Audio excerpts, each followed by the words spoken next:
Watching the parental narcissist in action, blame shifting. Hello, I'm H.G. Tudor. Blame shifting is an integral part of the narcissist's armory. Every single narcissist will blame shift. This is because a genuine admission of fault, accepting the blame, being culpable, showing responsibility, is a shackle which threatens control.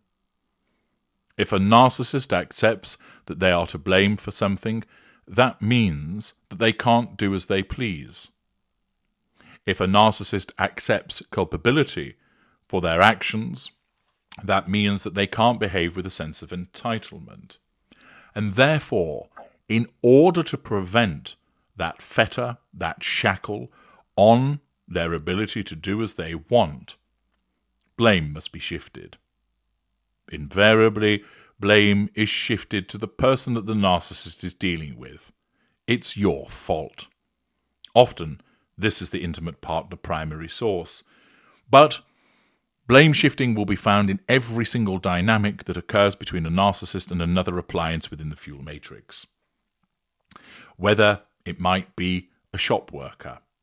It's your fault that this doesn't work, even though the narcissist hasn't followed the instructions. Blaming family members. If you were a better parent, I would have got a better job. You didn't give me a good childhood. Blaming friends, colleagues, other family members, neighbours, whoever it might be. The narcissist habitually blame shifts onto people and also onto things. It's not my fault that I was late, the traffic was bad. It's not my fault that I didn't get it in on time, the dog ate my homework. Repeatedly, the narcissist will blame shift. And with the unaware narcissist, it is a knee-jerk, instinctive response, always to apportion the blame elsewhere. You regularly see it with certain narcissists when they're meant to be issuing some kind of apology.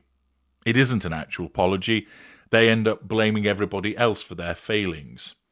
So whatever it is that they've done, whether it's sexually assaulting somebody, beating somebody up, stealing money, treating somebody terribly, they will always attribute the blame elsewhere, because that's what the narcissism demands.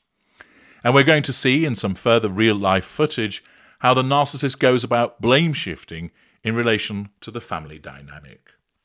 Here comes the footage.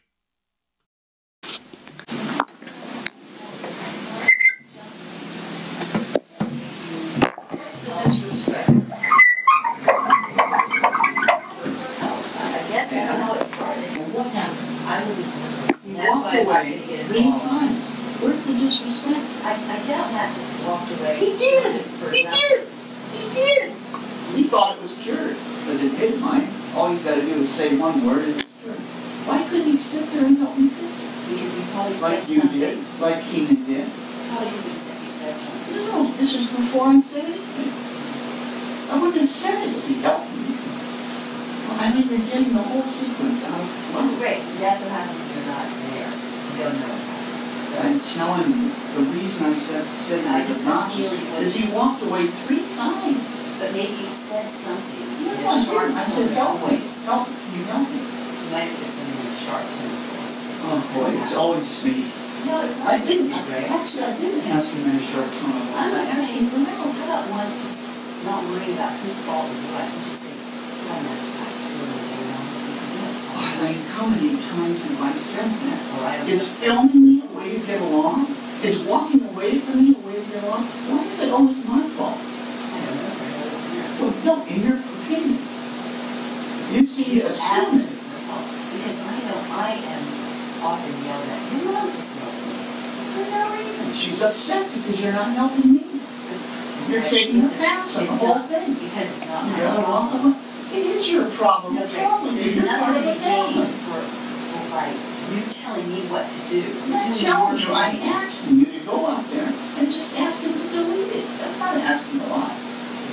I'm not even asking you to make sure that he deletes it. Just ask him. Here's what I think. I think you go swimming now and cool off and clean up. You're pacing back and forth and talking in a loud tone of voice. Don't go away because you just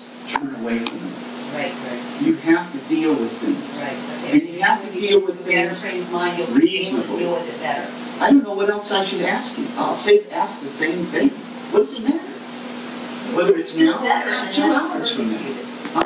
Probably feel better and less persecuted and defensive. Persecuted. So you're saying that what you did, it's my problem. I feel persecuted. No, by me.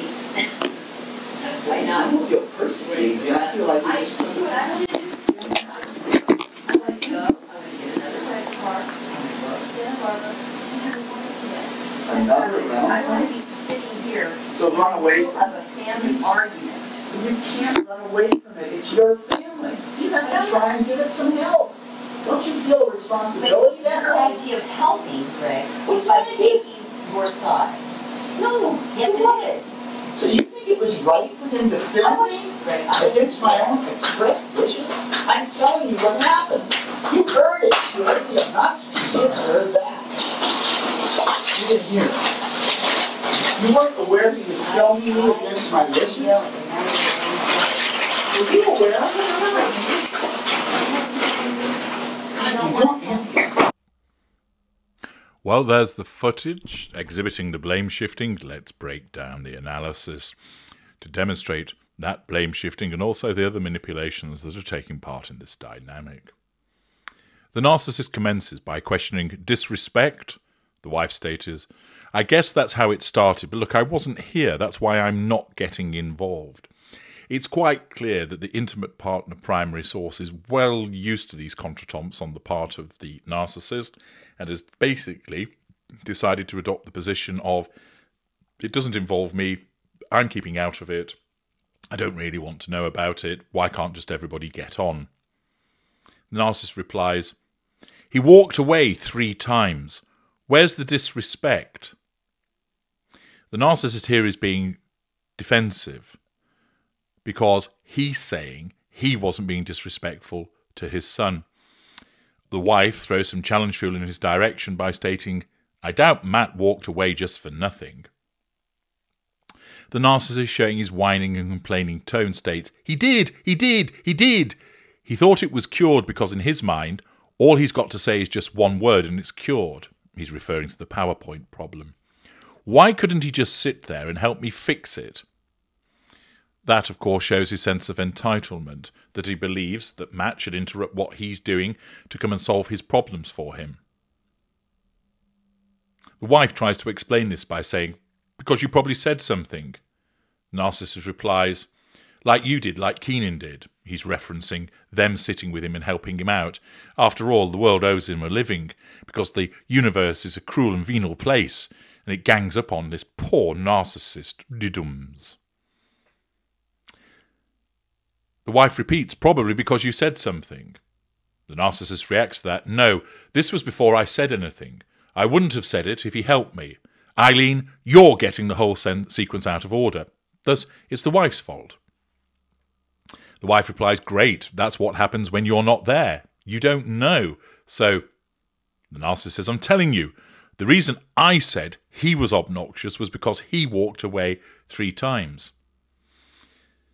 The wife, of course, sensing there's more to it than that and probably familiar with her husband's behaviour, believes that the son just wouldn't walk off without due cause. And she offers, but maybe you said something in a sharp tone of voice. Naturally, of course, that's suggesting that the narcissist is in the wrong and you're not allowed to do that. So immediately issues a denial. First line of the twin lines of the narcissistic defence. No, I didn't. I said, help me. Help. Can you help me? The wife insists, you might have said something in a sharp tone of voice. The narcissist replies, oh boy, it's always me, self-pitying. No, it's not, says the wife. He interrupts. Actually, I didn't ask him in a sharp tone of voice. I asked him for help. The wife tries to be pragmatic and suggests, how about once not worrying about whose fault is what and just saying, wow, Matt, I just want to be able to get along. The narcissist responds, ugh, Eileen, how many times have I said that? Suggesting that he has revision of history. 0 times pops up in text on the screen, suggesting that once again this is a lie and revision of history. The wife says, well, I don't know, so The narcissist insists, is filming me away to get along, blaming, is walking away from me to get along, blame shifting. Why is it always my fault, self-pitying victimhood? The wife says, I don't know, Greg, I wasn't here. The narcissist says, well, no, in your opinion, you seem to assume. The wife says, because you asked for help. He replies, you seem to assume, i.e. assume it's always my fault. The wife then states, because I know I am often yelled at, which shows that this kind of behaviour happens frequently. Narcissist responds, you are? As if he's had no idea that this is the case, showing you once again the blindness of the narcissism. The wife says, your mum just yelled at me for no reason. The narcissist explains, she's upset because you're not helping me. You're taking a pass on this whole thing. He doesn't defend his wife, but he expects his wife to side with him against his son and to support him. Hypocrisy. Greg, says the wife, that's not, because it's not my problem. It is your problem, insists the narcissist. What's wrong with you? You're part of a family. The wife replies, no, Greg, there's nothing to be gained by you telling me what to do. By you telling me what to do. The narcissist interrupts. I'm not telling you, I'm asking you to go up there and just ask him to delete it. That's not asking a lot. Circular conversation, beating the drum about that again. Greg, come on. I'm not even asking you to make sure that he deletes it. Shows that he's shifting his goalpost from his original demand. Just ask him. The wife says, here's what I think. I think you need to go swimming now and cool off. Clean up. You're pacing back and forth and talking in a loud tone of voice to everyone. Blame shifting again, the narcissist says, it won't go away because you just turn away from him. Rather than, of course, it would go away if the narcissist settled down and stopped banging on about it. But of course, he's allowed to do that, and because his wife isn't doing what he wants, that causes a problem for him, so he continues to blame shift onto her, failing to recognise that he's the one that's getting his knickers in a twist about all of this. Right, Greg, says the wife, you have to deal with things, he states. Right, okay, and you have to deal with things reasonably, being prescriptive, sense of entitlement, haughty. I think with a better frame of mind you'll be able to deal with it better, explains the wife. I don't know what else I should ask him. Ask the same thing, what does it matter whether it's now or 2 hours from now? The wife suggests, you might feel better and less persecuted. Huh? Says the narcissist. She expands, you'll probably feel better and less persecuted and defensive. Again, this shows the victim mentality of this narcissist who responds with persecuted. So you're saying that what he did, you know, is my problem, that I feel persecuted. No, by me, says the wife. I don't feel persecuted by you. I feel like you just don't. The wife says, you know what I want to do? I want to go. I want to get another rental car and I want to go up to Santa Barbara and have a wonderful day. Another rental car? I don't want to be sitting here in the middle of a family argument, says the wife quite sensibly. Once again, the blame shifting. So run away from it. You can't run away from it. It's your family. You have to try and give it some help.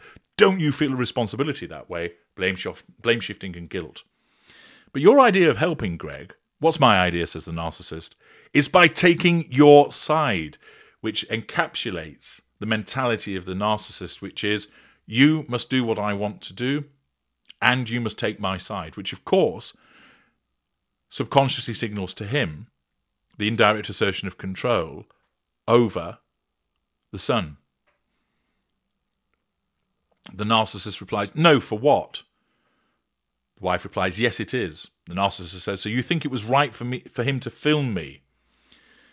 Naturally, the wife is fed up with this circular argument and once again states, Greg, I wasn't there.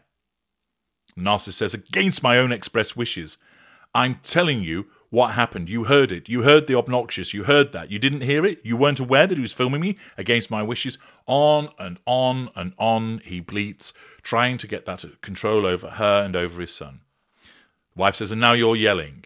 The narcissist whines, were you aware of it, Eileen? God, you don't. And then the footage ends. Blame shifting onto the wife, explaining it's her responsibility to sort it out. A piece of recording which was useful for you seeing how the narcissist uses a lieutenant, the grandmother, how he's repeatedly seeking control and has to keep going and going and going, alternating between direct and indirect. That he brings up the past and he repeatedly blame shifts in relation to his wife. An interesting dynamic involving a parental narcissist and his family. It's clear from the resignation of the wife's voice and the things that she alludes to and the comments that the son makes that these are habitual instances. What kind of narcissist are we looking at? Well, it's very difficult to make a determination with regard to Cadra. We simply don't have enough information. But with relation to school, we're dealing with somebody who is passive-aggressive, that shows some aggression through ignited fury, but largely complains a lot. The individual whines, utilises repeated pity plays alongside the other manipulations, never accepts that it's his fault, feels hard done to in relation to what is quite a trivial matter. He doesn't rage, but more rants. There's no physical violence involved. He's not given to profanity, but he feels very much hard done to. He's an individual whose default setting is that the world is against him and the universe has cursed him. Doubtless this individual utilises a facade outside of the house, and within it, he expects everybody to do what he wants, that all his needs and requirements should be met by them, and then he whines and complains when that doesn't happen. Although he does confront his son, he backs off fairly quickly and instead insists that his wife should do the confrontation for him, hiding behind her, a cowardly, quite clearly, mealy-mouthed, shriveled-up, walnut-balled, mid-range narcissist. And ultimately, he doesn't have the aggression that would be seen with a lower mid-ranger. He lacks the polish, charm, and overall grandiosity associated with upper mid-range, and instead, this individual most likely would be the crybaby, the complainer, the whinger, the whiner, everything's against me, why is it always me, middle mid-range type B. I'm H.G. Tudor. Thank you for watching.